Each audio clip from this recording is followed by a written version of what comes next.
जय श्री राम। प्रेम से बोलिए शनि महाराज की जय, हनुमान जी महाराज की जय। ओम नमः शिवाय। प्रिय भक्त जनों, आज आप श्रवण करेंगे न्याय के देवता शनि देव तथा हनुमान जी की बड़ी ही दुर्लभ कथा। पुराणों के अनुसार शनि देव का एक नाम कृष्ण भी है। यह नाम स्वयं श्री कृष्ण भगवान ने शनि देव को दिया था। आज के दिन जो भी मनुष्य इस व्रत को करता है या कथा का श्रवण करता है, तो उन भक्तों पर शनि देव के साथ साथ हनुमान जी की कृपा भी प्राप्त होती है, क्योंकि शनि दोष से परेशान मनुष्य इस दिन हनुमान जी की कथा को सुनने तथा भजन कीर्तन करने से उनकी सभी प्रकार के ग्रह और साढ़े साती ढैया समाप्त हो जाती है और साथ ही शनिदेव की कृपा से भक्तों को रोगों से मुक्ति मिलती है। तो प्रिय भक्त जनों, आइए श्रवण करते हैं दुख दारिद्र्य को दूर करने वाली शनि देव की बड़ी ही दुर्लभ कथा। किसी गांव में एक बहुत ही विद्वान ब्राह्मण रहा करता था।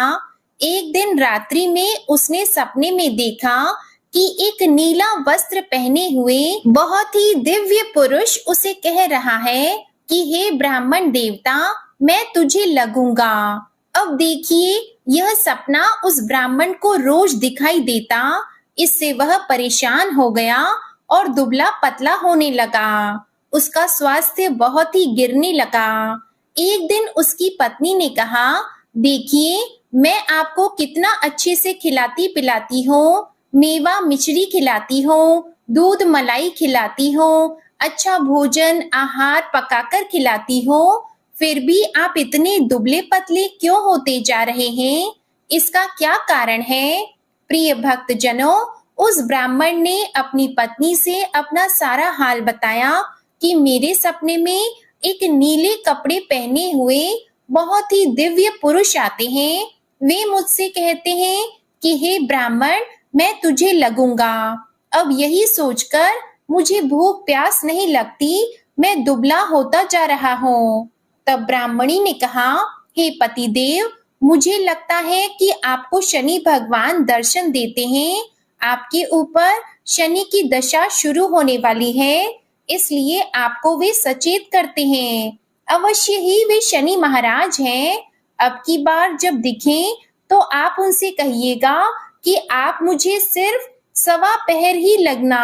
प्रिय भक्त जनों, उसी दिन जब रात्रि होती है तो ब्राह्मण फिर से सोता है और उसके सपने में शनि भगवान दर्शन देते हैं और कहते हैं, हे ब्राह्मण, आज मैं तुम्हें लगूंगा।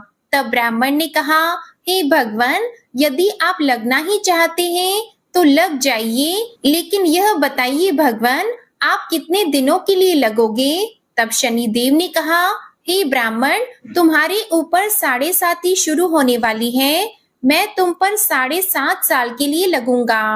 तब ब्राह्मण ने कहा, क्षमा कीजिए भगवान, इतना भारी तो मुझसे झेला नहीं जाएगा, 7.5 साल बहुत है भगवान। तब शनि देव बोले, अच्छा, 5 वर्ष के लिए लगूंगा। तब ब्राह्मण ने कहा, शनि महाराज, यह भी मेरे लिए ज्यादा है। शनि भगवान बोले, तो ठीक है, 2.5 साल का लग जाओ।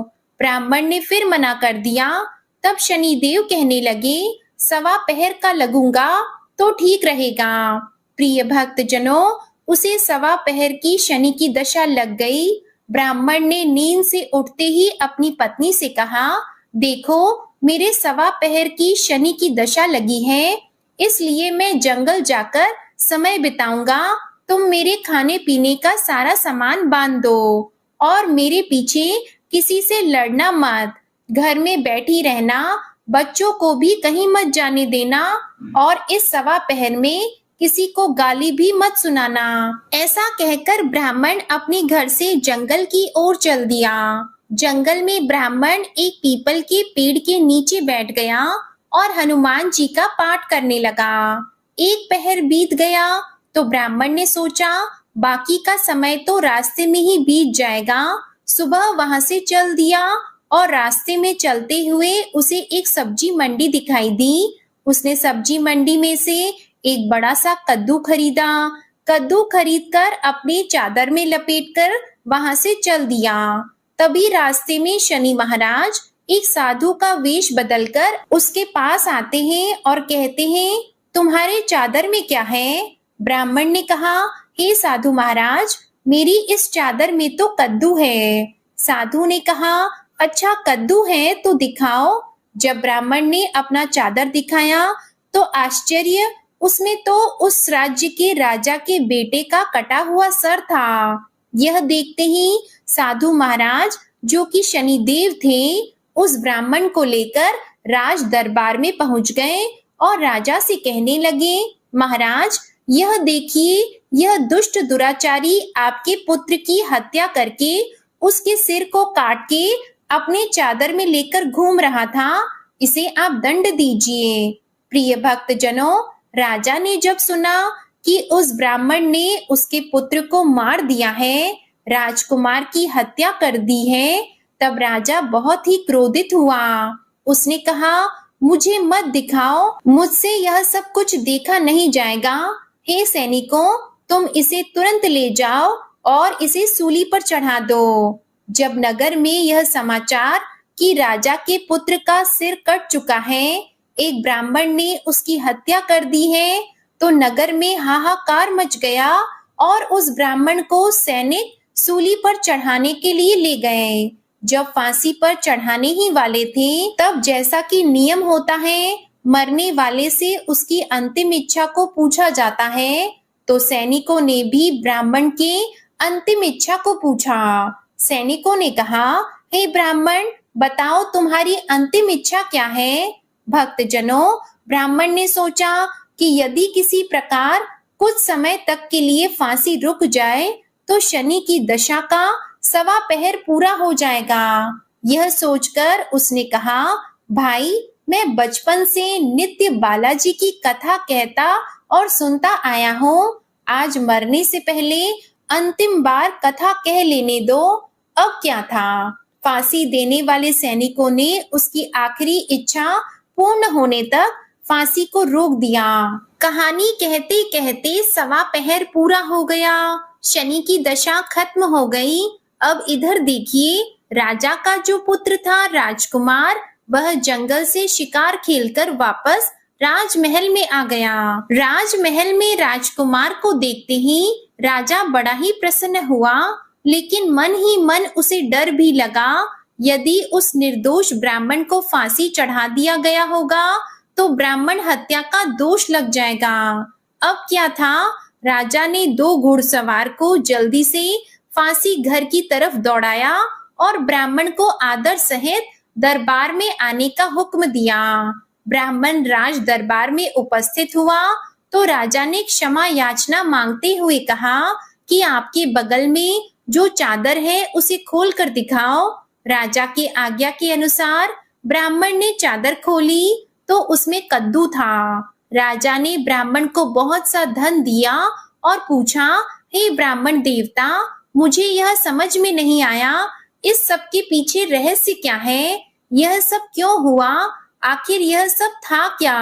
तब ब्राह्मण ने कहा, हे महाराज, मुझे 1.25 पहर की शनि की दशा लगी थी, इसलिए यह सब कुछ हुआ। राजा ने कहा, हे ब्राह्मण, शनि देव की दशा किस प्रकार टलती है? ब्राह्मण ने कहा, हे राजन, यदि राजा या सेठ को यह दशा लगती है तो काला हाथी या काला घोड़ा दान करना चाहिए। गरीब को शनि की दशा लगती है तो पीपल की पूजा करनी चाहिए और शनि की कहानी सुननी चाहिए। तिल, तेल और काला उड़द आदि का दान करें। काले कुत्ते को तेल चुपड़ी रोटी खिलाएं तो शनि की दशा उतर जाएगी। अब देखिए, राजा ने उस ब्राह्मण को कद्दू वापस किया। अब घर आकर ब्राह्मण ने कद्दू अपनी पत्नी को दिया। जब उसकी पत्नी ने सब्जी बनाने के लिए उस कद्दू को काटा तो उसके बीजों की जगह हीरे मोती निकलने लगे। तब ब्राह्मणी ने पूछा, हे पतिदेव, यह सब क्या है? इसमें से हीरे मोती कैसे निकल रहे हैं? इसे कहाँ से लाए हैं आप? तब ब्राह्मण ने कहा, हे प्रिय, जब शनि की दशा लगी थी तो यह कद्दू कुंवर का सिर बन गया था, और जब दशा उतरी है तो शनि महाराज ने कैसे निहाल कर दिया, हमें माला माल कर दिया। हे शनि देवता, जैसे ब्राह्मण को शनि की दशा लगी, वैसे किसी को भी शनि की दशा ना लगे। जैसे ब्राह्मण को धन दौलत मिला, वैसे सबको धन दौलत मिले। कथा कहानी कहते सुनते होकार भरते सबको मिले। बोलिए श्री शनि देव की जय। ओम नमः शिवाय। प्रिय भक्त जनों, आइए अब सुनते हैं भगवान शनि देव की दूसरी कथा। यह कथा सुनने से भक्तों को मनोवांछित फल की प्राप्ति होती है। नर्मदा नदी के किनारे एक गांव में बहुत ही बड़े साहूकार का परिवार निवास करता था। साहूकार की मृत्यु हो चुकी थी। घर में साहूकारनी और उसके 2 बेटे, एक बड़ी बहू थी। साहूकारनी का छोटा बेटा मानसिक रोग से ग्रस्त था। उसकी मानसिक स्थिति ठीक नहीं थी। साहूकारनी की बड़ी बहू तारा को विवाह के कई वर्ष बीत गए थे, पर अभी तक उसे संतान नहीं हुई थी। तारा को सदैव यही भय था कि कहीं उसके पति संतान पाने के लिए दूसरा विवाह ना कर ले। यदि उसके पति ने दूसरा विवाह कर लिया तो उसे सौतन का दुख सहना पड़ेगा। प्रिय भक्त जनों, इसी डर से तारा ने एक योजना बनाई और उसने अपने घर में काम करने वाली नौकरानी चंदा से अपने देवर चंदन का विवाह कराने के लिए अपनी सास साहूकारनी तथा अपने पति को मना लिया। चंदा स्वभाव से बड़ी ही दयालु तथा कृष्ण भक्त थी। वह बचपन से ही उसी साहूकार के घर काम करती थी। उसका अपना कोई नहीं था। अब चंदा का विवाह मानसिक रोगी चंदन से करा दिया गया। कुछ साल बाद चंदा ने एक सुंदर पुत्र को जन्म भी दिया, किंतु चंदा की जेठानी तारा ने चंदा का बच्चा छीन लिया और उसे घर से धक्के मारकर बाहर निकाल दिया, और तारा ने अपने पति को भी अपने पक्ष में कर लिया। बेचारा चंदन तो मानसिक रोगी था, वह कर भी क्या सकता था, और वह साहूकारनी चाह कर भी कुछ न कर सकी। प्रिय भक्त जनों, दरअसल यह तो तारा की चाल थी। उसने तो कभी चंदा को अपनी देवरानी माना ही नहीं। वह तो सिर्फ चंदा से उसका बच्चा लेना चाहती थी ताकि उसे पाल पोस कर अपना नाम दे सके। अब देखिए, चंदा के बार बार रोने गिड़गिड़ाने पर भी तारा नहीं मानी और उसे उस गांव से ही निकाल दिया। अब चंदा गांव गांव भटकने लगी। भटकते भटकते वह कृष्ण जी के एक पुराने मंदिर में पहुंच गई। वहीं पर उसने प्रभु से न्याय की गुहार लगाई। वह अपना सर भगवान की चौखट पर पटकने लगी और लगातार ओम कृष्णाय नमः मंत्र का जाप भी करती रही। प्रिय भक्त जनों, उस स्त्री की करुण पुकार न्याय के देवता शनिदेव ने सुनी तथा भगवान श्री कृष्ण के आदेश से तुरंत चंदा के पास उपस्थित हो गए और साधारण मनुष्य का रूप धारण करके उसे अपने आप को कष्ट ना पहुंचाने के लिए कहा और कहा, हे बहन, तुम भगवान श्री कृष्ण पर विश्वास रखो और ओम श्री कृष्णाय नमः मंत्र का जाप करती रहो। तुम्हारा अवश्य ही कल्याण होगा। तुम्हारे जो भी दुख हैं सब भगवान श्री कृष्ण हर लेंगे और शनिदेव की कृपा से तुम्हारा मंगल होगा। यह सुनकर चंदा भगवान श्री कृष्ण की आराधना में लग जाती है और शनिदेव का ध्यान करते हुए ओम कृष्णाय नमः मंत्र का जाप करने लगी। अब शनिदेव एक साधु का वेश बदलकर साहूकार के घर पहुंच गए और अलख निरंजन का अलख जगाने लगे। तब घर से बाहर साहूकारनी निकली और उसने भिक्षा देकर उन्हें प्रणाम किया। तब साधु रूपी शनिदेव ने कहा, हे देवी, मैंने सुना है आपके घर में कोई मानसिक रोगी है। मैंने 7 सालों से हिमालय के जंगलों में भटकती हुई बहुत ही दुर्लभ जड़ी बूटी इकट्ठी की है जो हर प्रकार के रोगों को समाप्त कर देती है। यदि आप कहें तो मैं आपके घर के मरीज को ठीक कर सकता हूँ। प्रिय भक्तजनों, उस साहूकारनी ने कहा, हे महात्मा, अहो भाग्य जो आप यहाँ पधारे।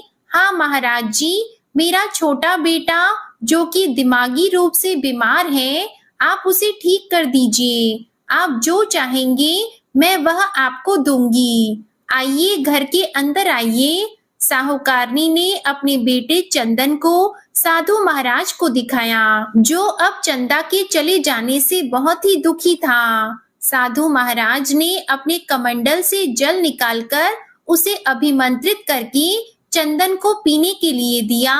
उस जल को पीते ही चंदन बिल्कुल ठीक हो गया और साधु महाराज ने तारा को भी बहुत समझाया कि वह चंदा का बच्चा उसे वापस कर दे और अपनी गलती को स्वीकार कर ले, किंतु नहीं मानी। वह तो उल्टे ही साधु महाराज को डांटने लगी, यहाँ तक कि चंदन के ठीक होने से उससे ईर्ष्या करने लगी। इस बात से रुष्ट होकर भगवान शनिदेव की दशा तारा को लग गई और वह मानसिक रोगी हो गई। उसका एक हाथ लकवा से ग्रस्त हो गया। साधु महात्मा के बताए अनुसार चंदन अपनी पत्नी चंदा को घर ले आया और अपनी पत्नी, बच्चे और माँ के साथ हंसी खुशी जीवन व्यतीत करने लगा। प्रिय भक्तजनों, तारा को शनिदेव ने उसके कर्मों का फल दिया और चंदा के सिर्फ ओम कृष्णाय नमः मंत्र का जाप करने से उस पर कृपा बरसाई और उसका बच्चा, पति, परिवार वापस मिल गया। उसका पति भी स्वस्थ हो गया। जय शनिदेव, जय जय शनिदेव। ओम नमः शिवाय। प्रिय भक्तजनों, साढ़े साती क्या होती है, इससे लोग क्यों डरते हैं? यह सही है कि साढ़े साती के समय व्यक्ति को कठिनाइयों और परेशानियों का सामना करना पड़ता है, किंतु इससे डरने और घबराने की कोई बात नहीं। इसमें कठिनाई और मुश्किल हालात जरूर आते हैं, परंतु इस समय व्यक्ति को कामयाबी भी मिलती है। बहुत से व्यक्ति साढ़े साती के प्रभाव से सफलता की ऊंचाइयों पर पहुंच जाते हैं। साढ़े साती व्यक्ति को कर्मशील बनाता है और उसे कर्म की ओर ले जाता है। अभिमानी, हठी और कठोर व्यक्तित्व वाले व्यक्ति से यह काफी मेहनत करवाता है। साढ़े साती के 3 चरण होते हैं। साढ़े साती का पहला चरण नजदीकी रिश्तेदारों और जातक को प्रभावित करता है। साढ़े साती का दूसरा चरण व्यापार और गृहस्थी को प्रभावित करता है। साढ़े साती का तीसरा चरण परिवार और स्वास्थ्य को प्रभावित करता है। भगवान शनिदेव न्याय के देवता हैं। ये कभी भी किसी को ऐसे ही दंड नहीं देते। यदि दंड देते हैं तो उसे उसके साथ बहुत ही बड़ी शिक्षा भी देते हैं। जैसे एक माता अपने पुत्र की गलती पर उसे दंड देती है, उसकी भलाई के लिए, उसे सही मार्ग पर जाने के लिए, ठीक वैसे ही शनिदेव कर्म और न्याय के पथ पर चलने के लिए मनुष्य को दंड देते हैं, ताकि वह डरकर आगे ऐसा कार्य ना करें और अपने जीवन को सरल और सार्थक बनाएं। भगवान शनिदेव तो न्याय की मूर्ति हैं। इनकी पूजा और भक्ति करके व्यक्ति धन ऐश्वर्य से संपन्न हो जाता है और सफलता की नई ऊंचाइयों को छूता है, जीवन में तरक्की करता है, घर में सुख समृद्धि वैभव का आगमन होता है और व्यक्ति का जीवन बड़ा ही सुखमय हो जाता है। शनिदेव भगवान को प्रसन्न करने के लिए शनिवार के दिन पीपल के पेड़ के नीचे शाम को दिया अवश्य जलाएं और कुत्ते को तेल से चुपड़ी रोटी खिलाएं। शनिवार को जल में तिल डालकर पीपल को चढ़ाएं। इससे शनिदेव अत्यंत प्रसन्न होते हैं और ओम कृष्णाय नमः महामंत्र का जाप भी करें। ओम गंग गणपतये नमः। अब सुनिए हनुमान जी की कथा। पौराणिक कथा के अनुसार बहुत समय पहले की बात है, एक साहूकारनी थी, उसका बेटा और बहू थे। पति की मृत्यु युवावस्था में ही हो गई थी और इस तरह उस साहूकारनी का रोज का नियम था, वह हनुमान जी के मंदिर में जाती और साथ में हलवा, पूरी और चूरमा बनाकर ले जाती और हनुमान जी से कहती, कांधे सोटो लाल लंगोटो, हनुमान जी खायो चूरमे और रोटी। मैंने तुम्हें दिया जवानी में, तुम मुझे देना बुढ़ापे में। अब क्या था, पूजा करने के बाद वह साहूकारनी अपने घर आई तो उसकी बहू बोली, सासू जी तुम चूरमा रोटी लेकर कहाँ जाती हो रोज? वह साहूकारनी बोली, मैं बालाजी के मंदिर में जाती हूँ। वह बोली, मंदिर में तो नहीं जाती हैं आप, हमें तो लगता है आप अपने खाने के लिए रोज चूरमा और हलवा बनाती हैं और चोरी चुपके जाकर कहीं खा लेती हैं। प्रिय भक्तजनों, सास अपनी बहू की बातें सुनती है तो भी कुछ नहीं बोलती और उसका मन बड़ा ही दुखी होता है। उसे यह दुख होता है कि वह भगवान की भक्ति करती है और उसकी बहू उसे चटोरी कह रही है। अब क्या था, दुख के मारे वह जाकर अपने कमरे में सो जाती है। सोते सोते 5 दिन हो गए। हनुमान जी सपने में आए और बोले, हे साहूकारनी, तूने तो जवानी में दिया है, मैं तुझे बुढ़ापे में देता हूँ। साहूकारनी बोली, हे हनुमान जी, आज तो आप मुझे खाने के लिए दे देंगे, लेकिन रोज कौन देगा? हनुमान जी बोले, हे साहूकारनी, मैं तुम्हें रोज दूंगा। अब क्या था, हनुमान जी की महिमा देखिए, उन्होंने साहूकारनी के लिए चूरमा रोटी हलवा पूड़ी दिया। साहूकारनी चुपचाप चूरमा रोटी खा लेती है। इसी प्रकार 5-6 दिन बीतते हैं और धीरे धीरे बहू के घर में से अचानक अनाज इत्यादि खत्म होने लगते हैं। उसके पास कुछ नहीं रहता, सब चीज में घाटा पड़ गया। बहू ने सोचा, सास को 7 दिन हो गए हैं, मैंने तो उन्हें खाने को कुछ दिया भी नहीं, देखूं तो कैसी है। अब देखिए, बहू अपनी सास के कमरे में जाकर देखती है तो उसने क्या देखा कि उसकी सास तो अच्छी भली मोटी ताजी है। बहू बोली, सासू जी, मैंने तुम्हें खाने को भी नहीं दिया और तुम क्या खाती हो, इतनी स्वस्थ और मोटी ताजी हो। सास बोली, मुझे तो हनुमान जी मीठी मीठी हलवा और रोटी दे जाते हैं, मैं वही खाती हूँ। अब क्या था, बहू सास के पैर में गिर गई, उसे पछतावा हुआ। वह बोली, हे सासू माँ, हम तो तुम्हारे भाग्य का खाते हैं, हमारे घर में तो कुछ भी नहीं रहा। मैंने आपको खाना नहीं दिया, मैंने आपकी भक्ति को झूठा समझा, आपको चटोरी समझा, इसलिए भगवान ने मुझे दंड दिया। 7 दिन के अंदर ही हमारे घर से अनाज धन इत्यादि समाप्त हो गया। हे सासू माँ, अब आप ही सब कुछ संभालो, मुझे आपकी भक्ति पर विश्वास हो गया।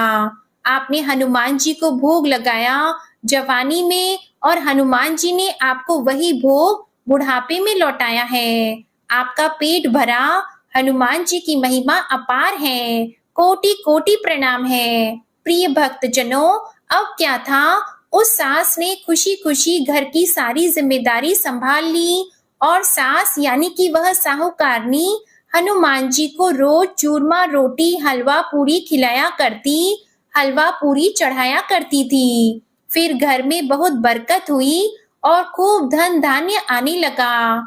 हे हनुमान जी महाराज, हे बालाजी महाराज, जैसे आपने उस साहूकारनी को दिया वैसा सबको देना, सबके घर में अन्न धन के भंडार भरे रखना, सबका भला और मंगल करना। इस कथा कहानी को कहने सुनने वाले तथा हुंकारा भरने वाले सभी को देना। बजरंगबली हनुमान जी की जय। ओम नमः शिवाय। प्रिय भक्तजनों, दूसरी कथा है मंगल देवता की कथा। एक नगर में एक वृद्धा रहती थी, उसका एक ही पुत्र था। उस वृद्धा की हनुमान जी पर बहुत गहरी आस्था थी। वह हर मंगलवार का व्रत रखती थी और हनुमान जी की पूजा आराधना करती थी। एक बार हनुमान जी ने अपनी भक्तिनी उस वृद्ध महिला की श्रद्धा का परीक्षण करने का विचार किया। हनुमान जी साधु का वेश धारण कर वृद्धा के घर गए और पुकारने लगे कि है कोई हनुमान भक्त जो हमारी इच्छा पूर्ण करे। तब आवाज उस वृद्धा के कान में पड़ी। पुकार सुनकर वृद्धा जल्दी से बाहर आई और साधु को प्रणाम कर बोली, आज्ञा महाराज। हनुमान वेशधारी साधु बोले, मैं भूखा हूँ, भोजन करूंगा, तुम थोड़ी सी जमीन लीप दो। वृद्धा दुविधा में पड़ गई। अंततः हाथ जोड़कर बोली, महाराज, लीपने और मिट्टी खोदने के अतिरिक्त आप कोई दूसरी आज्ञा दें, मैं अवश्य पूर्ण करूंगी। साधु ने 3 बार प्रतिज्ञा कराने के बाद कहा, तू अपने बेटे को बुला, मैं उसकी पीठ पर आग जलाकर भोजन बनाऊंगा। यह सुनकर वृद्धा घबरा गई, परंतु वह प्रतिज्ञाबद्ध थी। उसने अपने पुत्र को बुलाकर साधु को सौंप दिया। साधु वेशधारी हनुमान जी ने वृद्धा के हाथों से ही उसके पुत्र को पेट के बल लेटाया और उसकी पीठ पर आग लगवा दी। आग जलाकर दुखी मन से वृद्धा अपने घर में चली गई। इधर भोजन बनाकर साधु ने वृद्धा को बुलाकर कहा कि उनका भोजन बन गया है, तुम अपने पुत्र को पुकारो ताकि वह भी आकर भोग लगा ले। इस पर वृद्धा बोली, उसका नाम लेकर मुझे और कष्ट न दें। लेकिन जब साधु महाराज नहीं माने, तो वृद्धा ने अपने पुत्र को आवाज लगाई। वह अपनी माँ के पास आ गया और अपने पुत्र को जीवित देखकर वृद्धा को बहुत आश्चर्य हुआ। वह साधु के चरणों में गिर पड़ी। तब हनुमान जी अपने वास्तविक रूप में प्रकट हुए और वृद्धा को भक्ति का आशीर्वाद दिया। तो प्रेम से बोले, शंकर भगवान की जय हो, बजरंग बली की जय हो। प्रिय भक्त जनों, अब सुनिए हनुमान जी की तीसरी कथा। पौराणिक कथा के अनुसार ऋषि नगर में केशवदत्त नामक एक ब्राह्मण अपनी पत्नी सावित्री के साथ रहते थे। केशवदत्त के घर में धन संपत्ति की कोई कमी नहीं थी। नगर में सभी केशवदत्त का सम्मान करते, लेकिन केशवदत्त संतान नहीं होने से बहुत चिंतित रहता था। दोनों पति पत्नी हर मंगलवार को हनुमान जी की पूजा करते। विधिवत मंगलवार का व्रत करते हुए वर्षों बीत गए। ब्राह्मण बहुत निराश हो गया, लेकिन उसने व्रत करना नहीं छोड़ा। कुछ दिनों बाद केशवदत्त हनुमान जी की पूजा करने के लिए जंगल में चला गया। उसकी पत्नी सावित्री घर में रहकर मंगलवार का व्रत करने लगी। दोनों पति पत्नी पुत्र प्राप्ति के लिए मंगलवार का विधि पूर्वक व्रत करने लगे। सावित्री ने अगले मंगलवार को व्रत किया, लेकिन किसी कारणवश उस दिन सावित्री हनुमान जी को भोग नहीं लगा सकी और उस दिन वह सूर्यास्त के बाद भूखी ही सो गई। काम की अधिकता के कारण उससे यह भूल हो गई थी। अगले मंगलवार को हनुमान जी को भोग लगाए बिना उसने भोजन नहीं करने का प्रण कर लिया। अब क्या था, 6 दिन तक भूखी प्यासी रही। 7वें दिन मंगलवार को सावित्री ने हनुमान जी की पूजा की, लेकिन तभी भूख प्यास के कारण सावित्री बेहोश हो गई। हनुमान जी ने उसे सपने में दर्शन देते हुए कहा, उठो पुत्री, मैं तुम्हारी पूजा से बहुत प्रसन्न हूँ। तुम्हें सुंदर और सुयोग्य पुत्र होने का वर देता हूँ।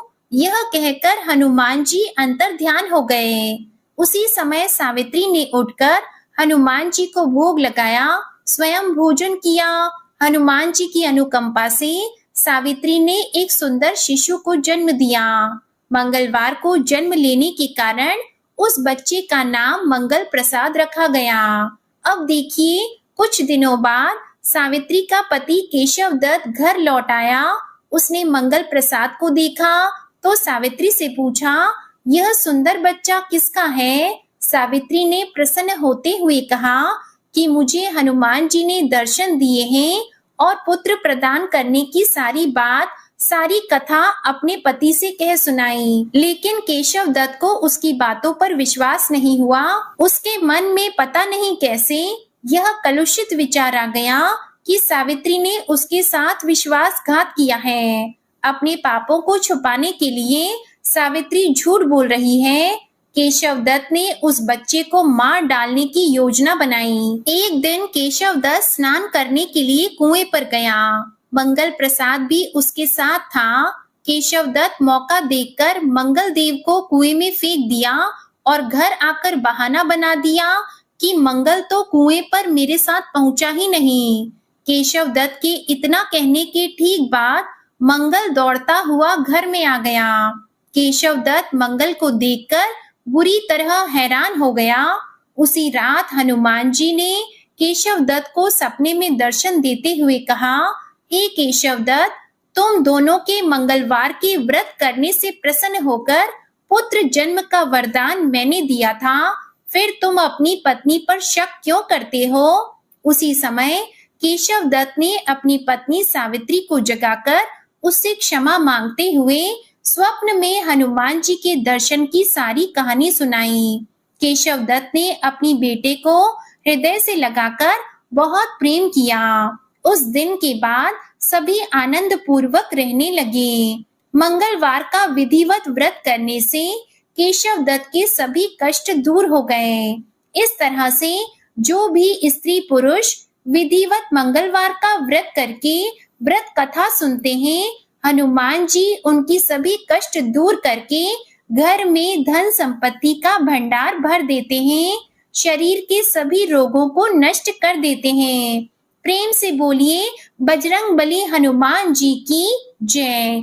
ओम नमः शिवाय। आप सभी पर शनिदेव और हनुमान जी की कृपा सदा बनी रहे।